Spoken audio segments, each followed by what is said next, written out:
心情。上学不完背语系，废话嘴讲断个笔。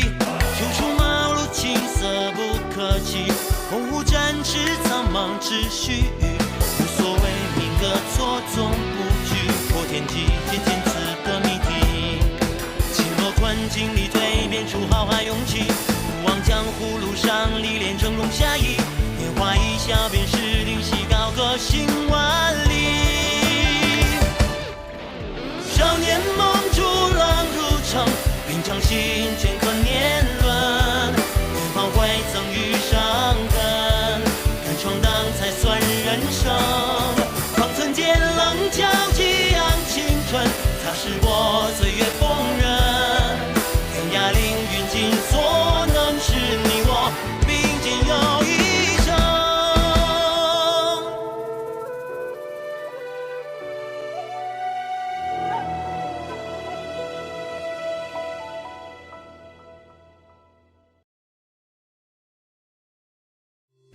捕捉之术第8种，千火剑法。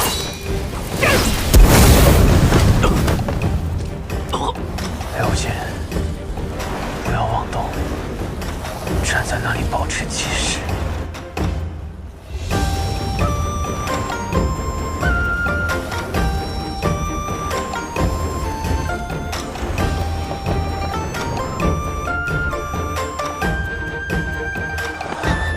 萧瑟，萧瑟，没事吧？萧瑟，萧瑟，萧瑟，离开这儿。香港师姐，咱们这样跑下去也不是个办法呀。这附近就没有雪月城的盟友前来助阵吗？我自幼就很少离开雪月城，和江湖上的人也没打过什么交道。莫说是寻盟友了，我连雪月城有些什么盟友都不知道。那怎么办呢？有了！啊！阿爹临走前给了我样东西，有了它，这附近的盟友自会前来相助。这什么呀？一支穿云箭，千军万马来相见。哦，我明白了，这是雪月城的求救信号。只是这烟火可见不过100里，这附近真有雪月城的盟友吗？白痴！哎，你这刚醒你就骂人，你才白痴呢！你不许骂他！哎，跑！什么？快跑！香六师姐，她说快跑，什么意思啊？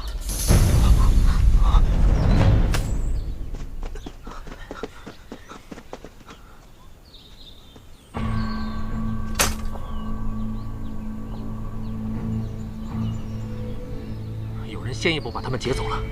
这附近有雪月城的盟友吗？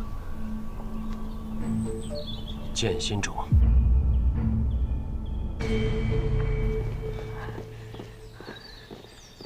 行了，到这儿就可以放心了。剑心冢外设有奇门阵法，寻常人根本进不来。多谢2位兄弟了，敢问2位兄弟尊姓大名？何去？何从？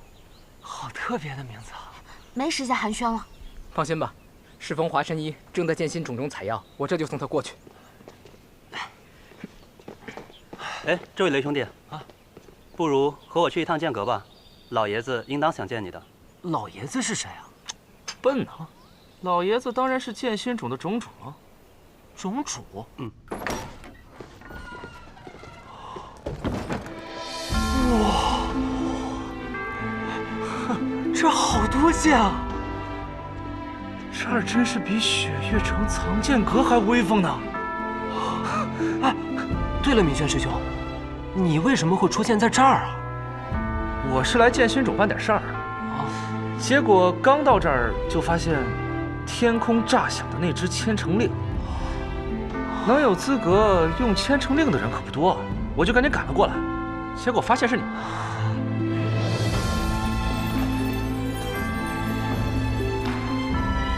哎，梁无忌，快来啊！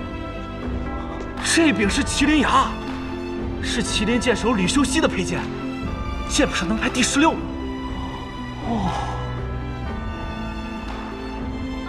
麒麟牙杀性太重，你若真想碰它，那么很有可能受伤的是你自己。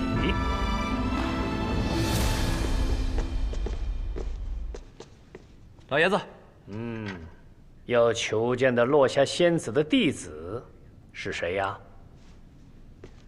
在下骆明轩，正是落霞仙子的弟子。哦，你师父近来可好啊？还行。是不是还和当年一样的貌美啊？啊？那个，你要的剑，老朽已经给你铸好了。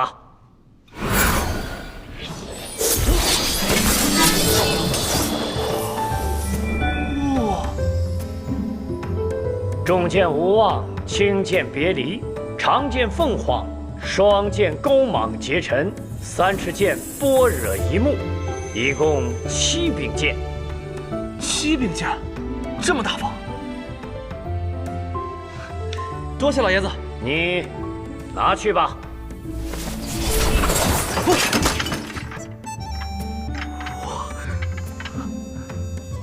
至于你嘛，好像看着很眼熟啊。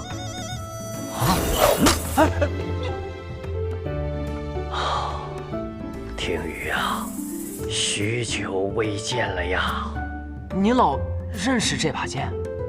听雨观雪，望花闻风，风雅四剑，乃是我年轻时所著，我自然认得。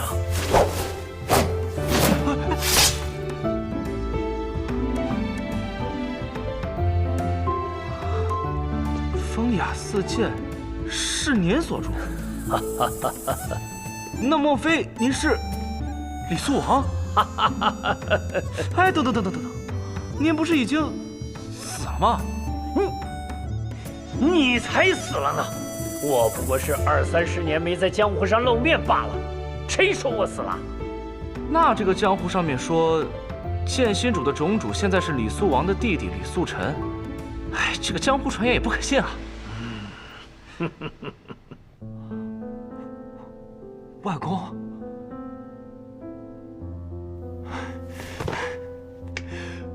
孙子刘无节不孝，见过外公。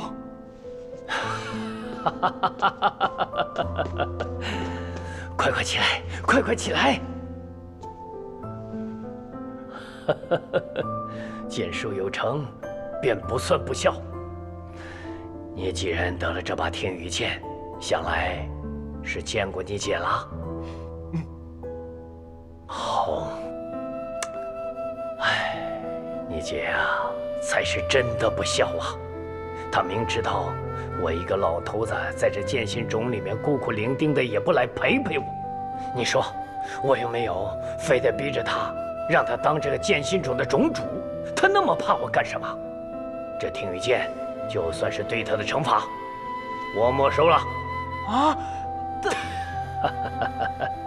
莫急，今天晚上啊，你来剑阁，我再送你一把更厉害的剑。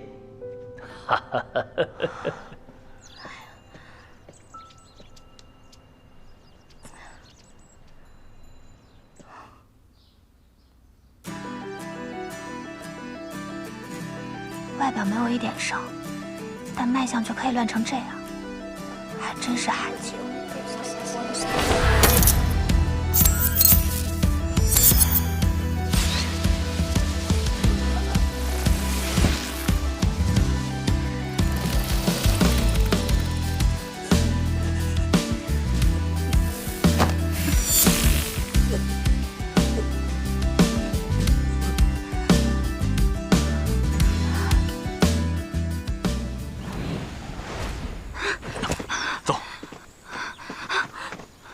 叶姑娘，你没事吧？没事，我就是有点累了。脉象怎么会如此之乱？他们要来了，我们快走。我们已经到了。师叔，随我回去。你要忤逆师门吗？可我偏偏有2个师门，但你姓唐，为何非要如此？难道唐门真的要做叛蒙背义之师吗？这不是你该想的事情。身为唐门子弟，你只需要懂得遵从。可百里师傅告诉我，凡做事之前，先问本心。够了，唐莲，你姓唐，唐门的唐。当初是你们送他去雪月城，如今却要斩断他与雪月城的关系。百年世家，千秋唐门，就是这么对待门内弟子的吗？唐莲，我再给你最后一次机会。你可是唐门这一辈最优秀的弟子，我希望你不要做出错误的选择。唐莲，叶姑娘，你赶紧走，找到最近的冰崖，走。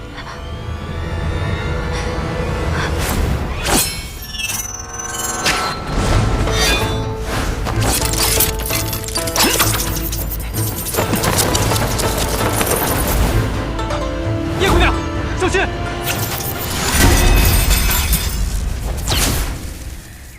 好久不用这类武功，都快忘记叫什么名字了。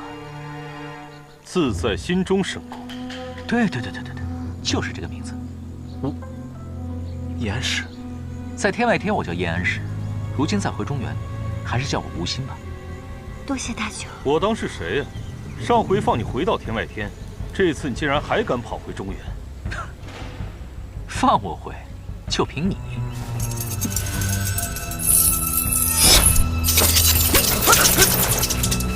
走吧。截住景霞了吗？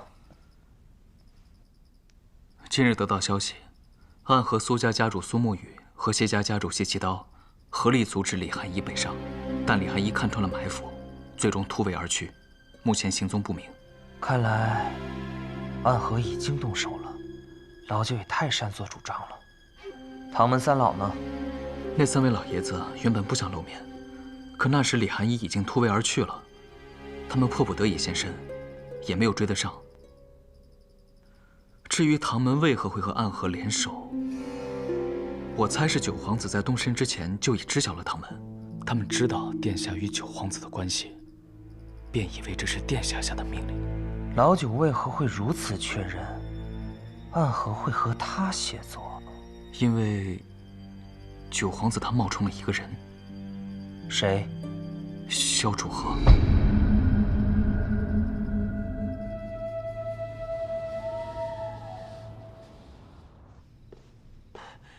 外公，我来了。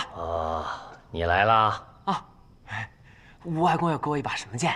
当然是世上最好的剑之一啦。最好的剑之一？莫不是在剑谱之中？来，你看看这两边的剑谱，10大名剑，乃是当今世上最好的剑。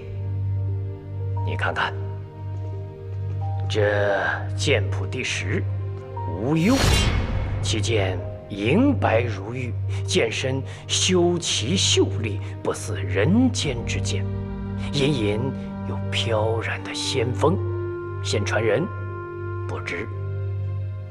这剑谱第9，霜雪，其剑乃是雌雄双剑，秋之霜，冬之雪，单剑平凡，可是双剑合璧，却有神威。现传人不知。这剑谱第8，皓阙，其剑可称得上人间正气第1剑，浩然正气，可斩千魔。原北离大都护所佩之剑，现藏于天启城的天剑阁，由剑奴守之。这剑谱第7，洞千山，其剑的剑气是浩瀚无比，一剑起洞千山，起万朝。这10大名剑之中，唯一当世铸剑师所铸之剑，现传人不知。这剑谱第6，青霄，其剑乃是望城山的镇山之宝，历任掌门所佩之剑，现传人为望城山掌教赵玉珍，位列5大剑仙之玄剑仙。你再来看看这边，这剑谱第5，破军，其剑钝而厚重，非天生神力不能无，称王霸之剑，现为怒剑仙严战天佩剑，剑谱第4。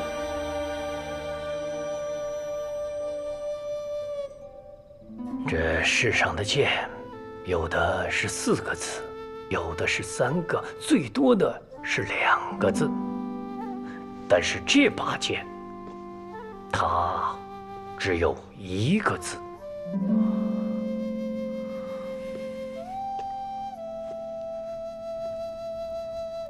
心。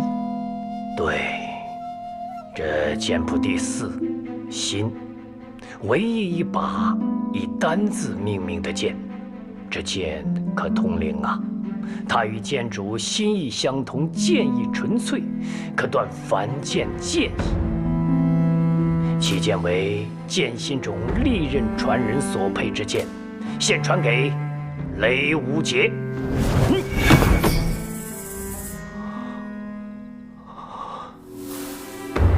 外公是想把这柄剑传给我？这把剑本来就是你母亲所佩之剑，现在由你来继承，那也是理所应当的嘛。不过，有人认为，剑是剑，人是人。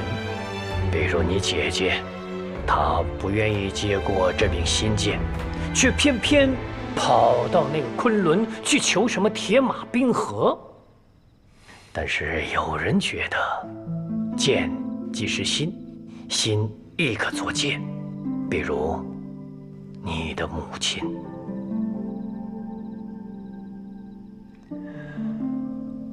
外公能给我讲讲我母亲的事吗？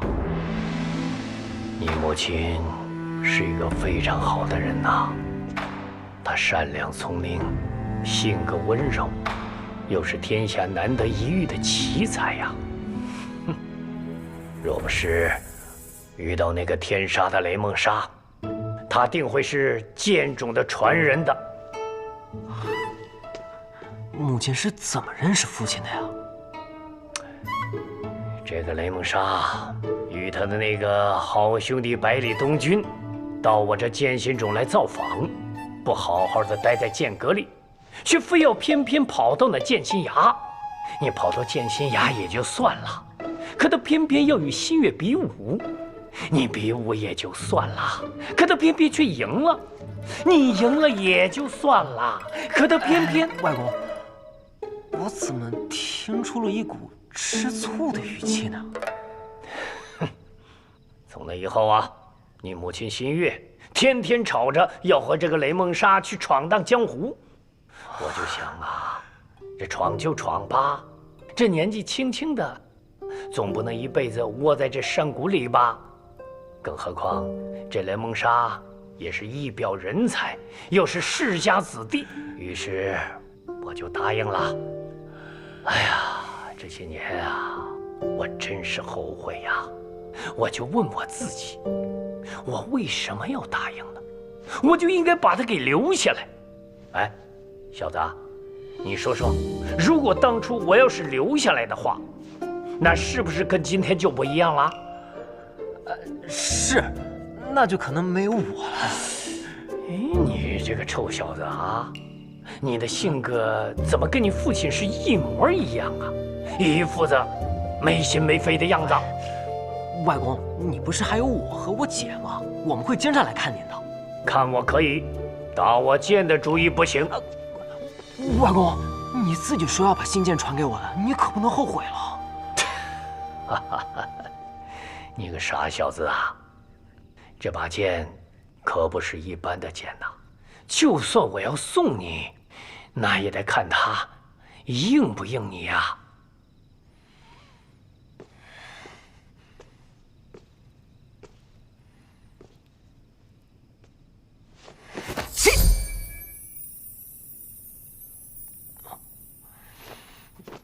再见。哎，小子，你不要总想着如何控制这把剑，你呀，要用心的与它交流，它才会回应你的。再试试。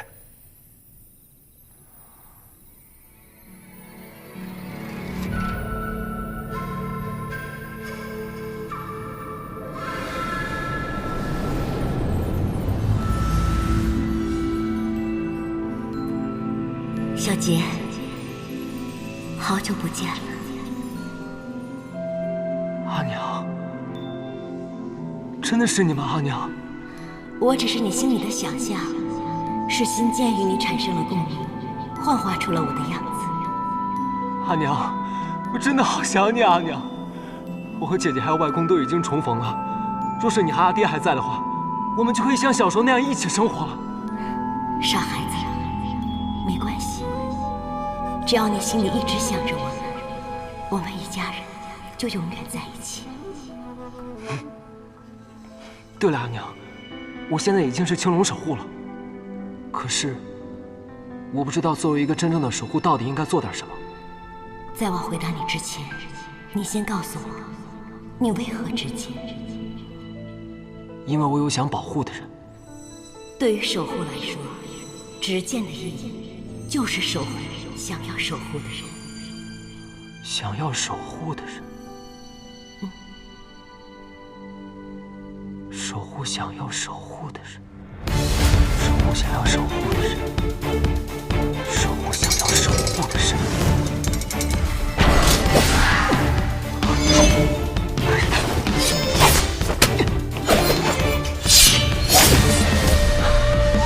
好，时隔10年，这把仙剑终于有了自己真正的主人了。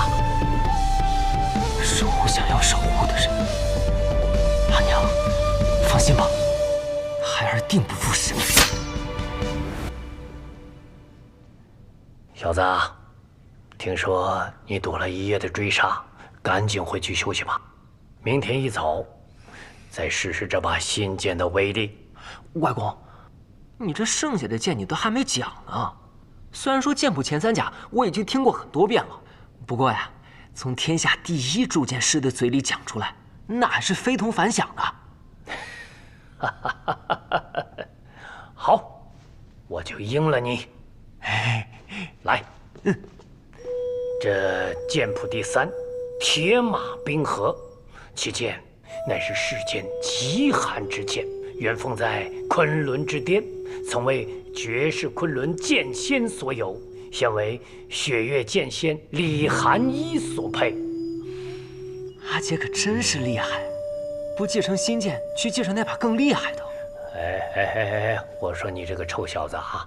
既然有了新剑，就应该说新剑是最厉害的。咱们能输给阿姐不丢人。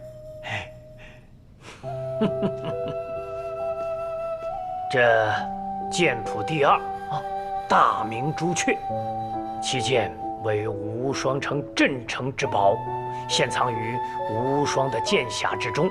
这剑意锋锐，出剑必见血可翻，现为无双城的城主无双所有。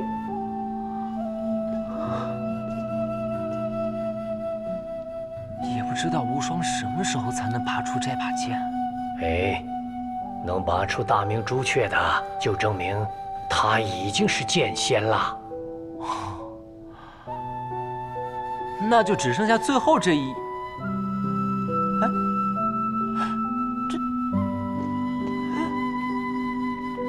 外公，这最后一柄剑怎么是空白的呀？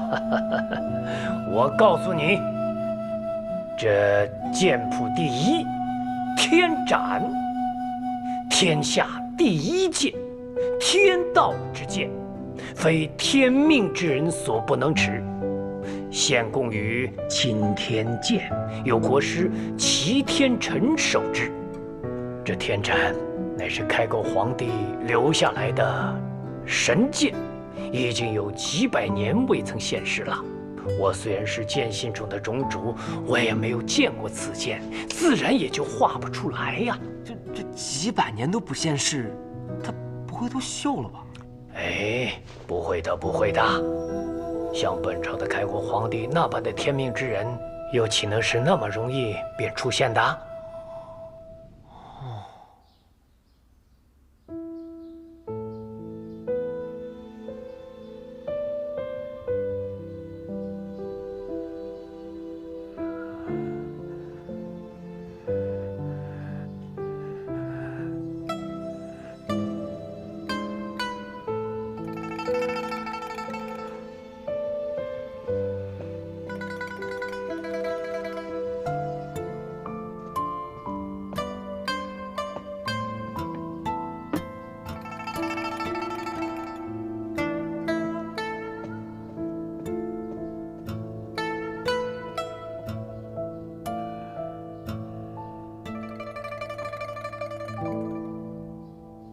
丫头啊，这个年轻人的伤怎么样了？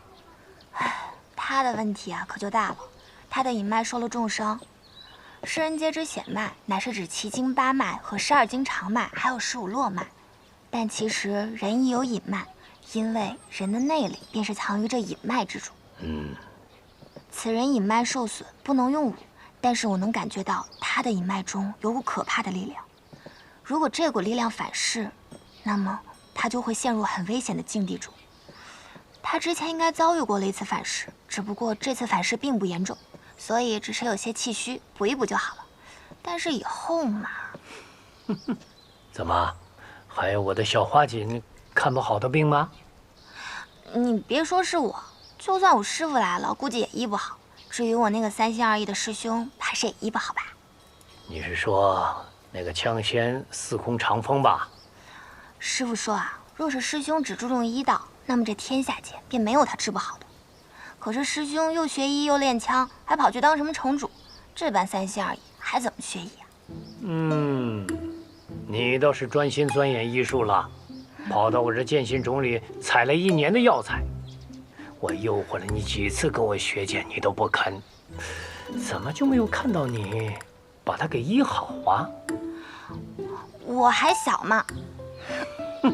还小，强词夺理。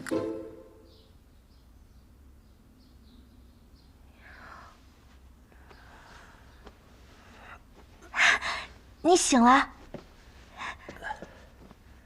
好点了吗？好多了。你放心，以后我一定不会再让你受到伤害了。哦，先把药喝了吧。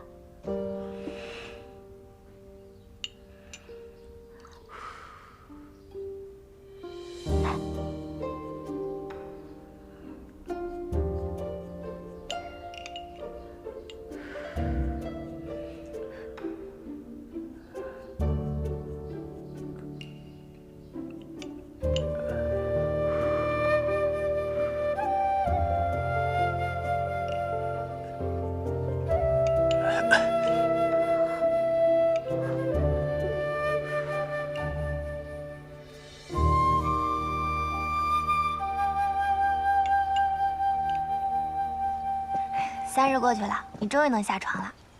多谢神医。不用谢我，我只能帮你小忙。你隐脉的大伤，我治不了。这话我已经习惯别人说了。我之前在药王谷里看到过一本古书，上面记载了一种医术，叫捕魂之术，能令枯木逢春，结泉涌水，逝去的花草能够重生，断去的魂脉也能够重连。只是书上并没有记载捕魂之术的正确用法，可能早就失传了吧。毕竟师父号称医术天下第一，也并不会这捕魂之术。这么说，你是新百草的弟子？是啊。这几天啊，千落师侄已经和我说了，你是长风师兄的弟子，所以你也应该叫我一声小师叔。你今年多大？你别看我小，我可是有大志向的。什么大志向？比如治好你的伤。我是认真的。我信。对了，他们说你那天通过什么流转之阵将内力借给了他们，是一本什么书啊？能给我看看吗？可以。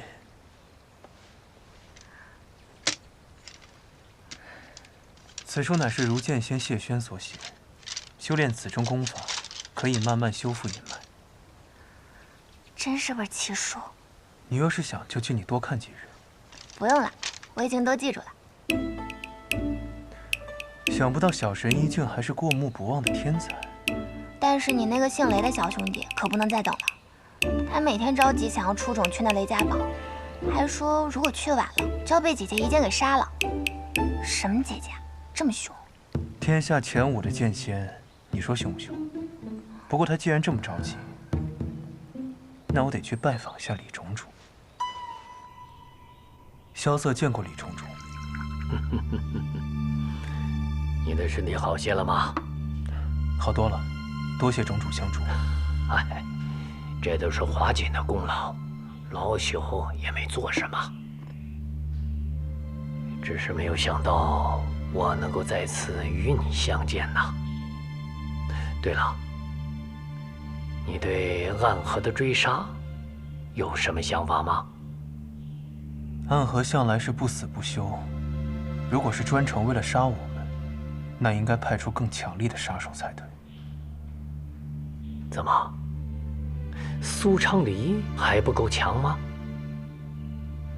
我们之中最有可能是目标的人就是我。若是请东暗河为求稳妥，应该请出纸伞鬼苏沐雨这样的高手。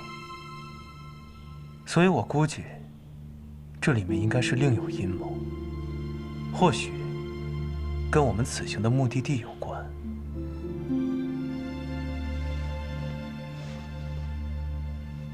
雷家堡、英雄宴，这些也只是我的猜测罢了。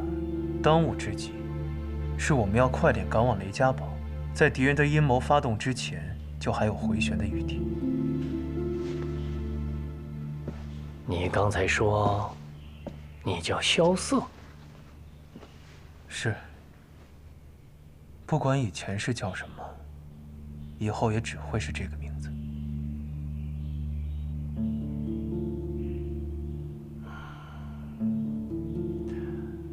暗河的那些人惧怕我剑心冢不敢硬闯，但也未必会离开呀。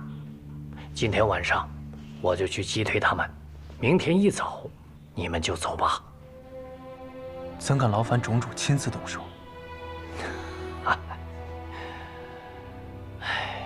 我外孙为你，我为我的外孙。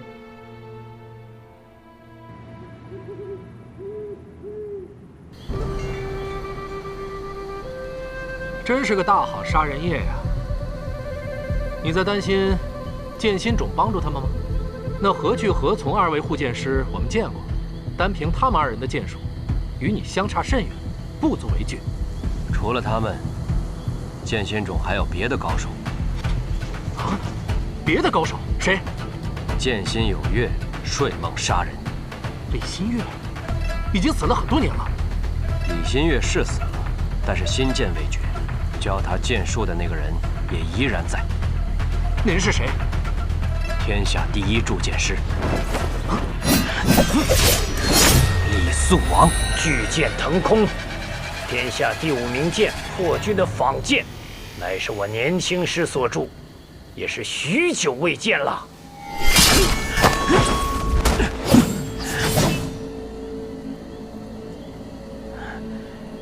是柄好剑。只可惜，被握在正确人的手中，杀气太重，毁了一把好剑。剑本来就是凶器，在我面前论剑。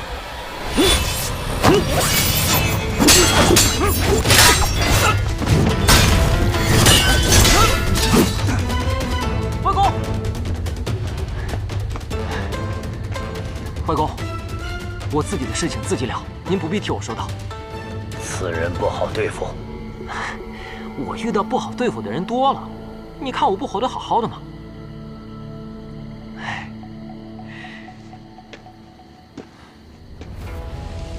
再来问一次剑吧。我有一剑，剑仙李寒一所传，名赤若云剑。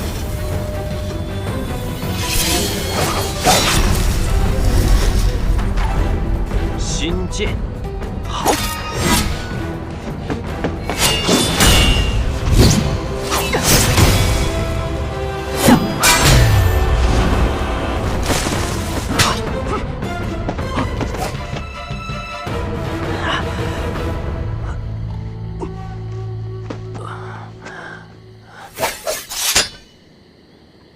剑不是凶器，是你的朋友。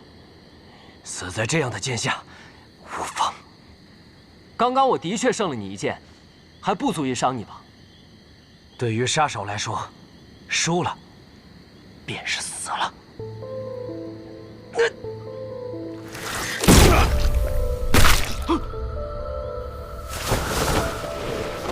又是傀儡。不必追了，这只是他的脱身之术，区区一个木鹰不足为例。小子，你没事吧？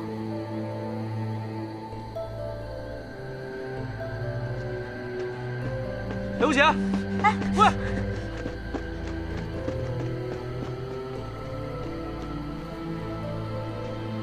刚刚苏昌黎那一剑，是前辈动的手脚吧？是的，就是刚刚我和他对的那一剑，我已经把他的真气给击得混乱了，可是他却感觉不到，所以在和小杰对阵的时候，他还误以为自己躲过了那一剑，最后偏离了1寸，被震断了心脉。前辈为何如此？小杰天赋很好，可是有些心软了。我能够感觉到，他的剑是君子之剑，然而君子之剑也需要有杀伐气。他的剑求胜，而不是求生。这江湖险恶，这样的剑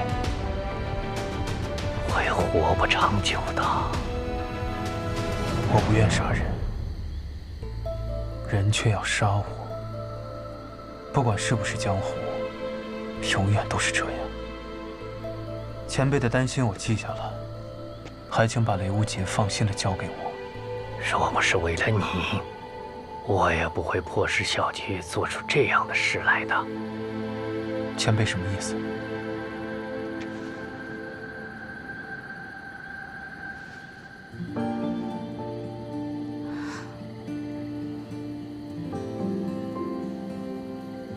？4年前，我的女儿死了。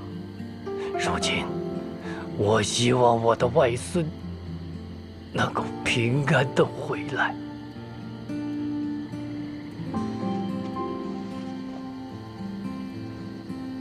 萧瑟记下了。救命之恩，萧瑟永世不忘。若有缘，再来求见。等一下，这个给你。什么东西啊？我知道你有钱，随身带着金贵的蓬莱丹当糖果吃，但这个不一样，就算再怎么要死的人，吃下它都可续命3日。到时候你再出事的话，吃下它，3日之内找我，我救你。好。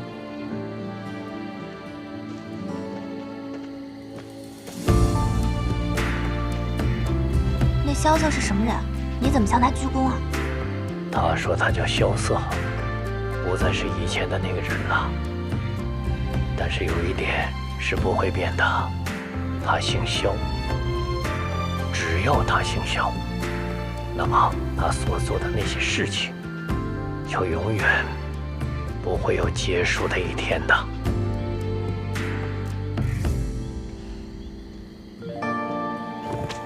撤！撤！撤！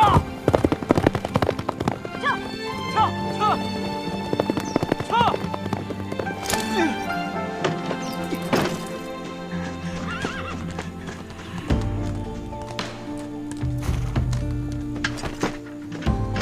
喂！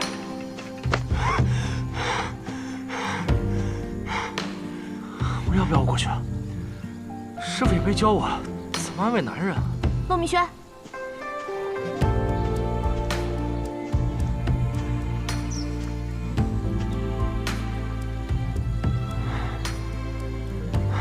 你不用担心我。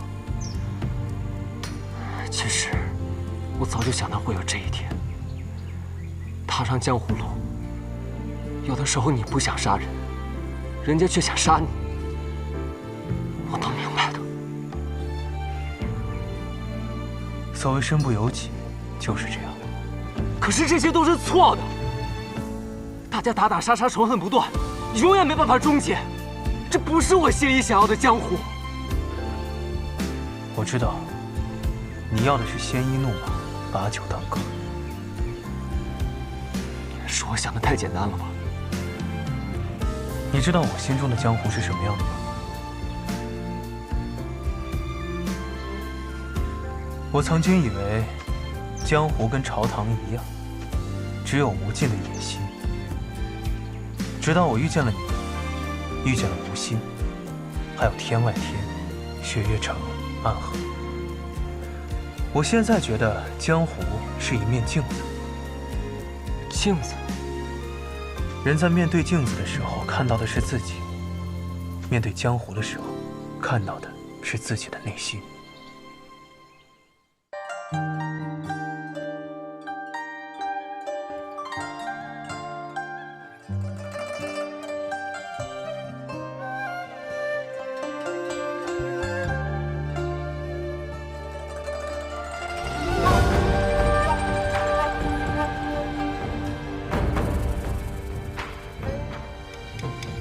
寒色静悄悄，转身江湖路迢迢。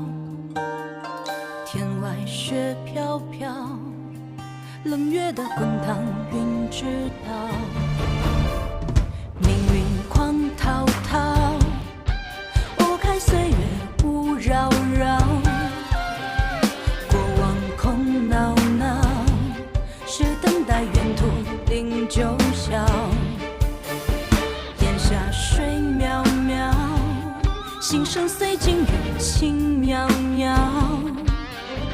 我想养才好，生如莲不染与你潮。跋涉千万里惊涛，踏歌着浪潮，悠扬了年少。刀剑唇齿相依，肝胆相照，真情比天大，梦何惧渺小。任凭恩怨多纷扰，踏歌长啸，芳华本皆了。少年锋芒同行，天涯海角，下一通逍遥，有只脚不寂寥。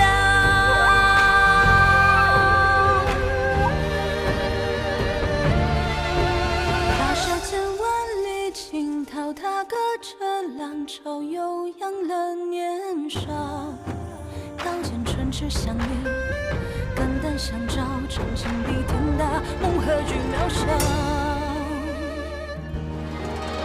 任凭恩怨多纷扰，踏歌长啸，芳华本皆了。少年锋芒同行，天涯海角，下一通逍遥，有只脚不寂寥。